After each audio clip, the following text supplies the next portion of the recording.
היי, היום בשיעור החמישי נלמד על פקודת התנאי if והשימוש בחיישן המרחק. תנאי if בודק שתנאי כלשהו מתקיים.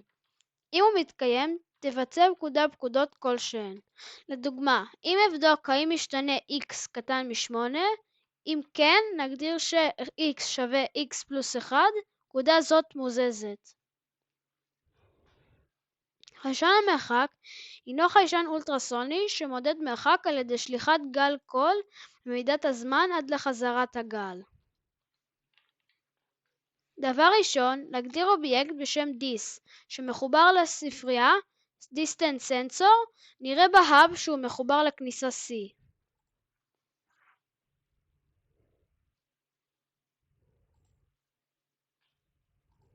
נכתוב תוכנה שאם המרחק ממכשול גדול מ-20 סנטימטר, הרובוט ייסע ואחרת הוא יעצור. נכתוב קודם את פקודת ה-if ונגדיר שאם המרחק גדול מ-20 סנטימטר המנועים יופעלו.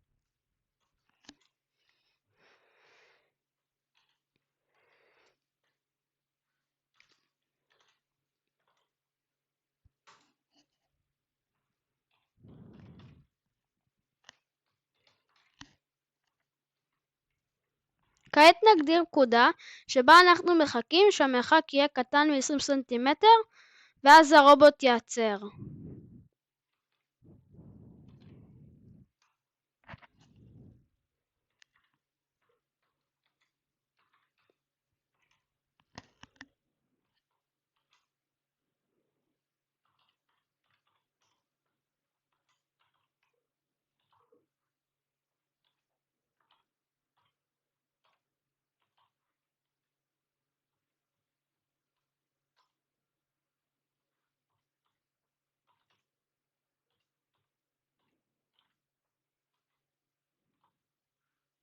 ניתן להגדיר באופן דומה שהמרחק יהיה גדול יותר.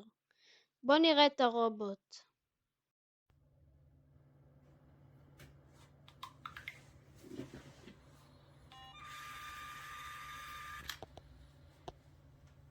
אם אהבתם את הסרטון תנו לייק ותגובה.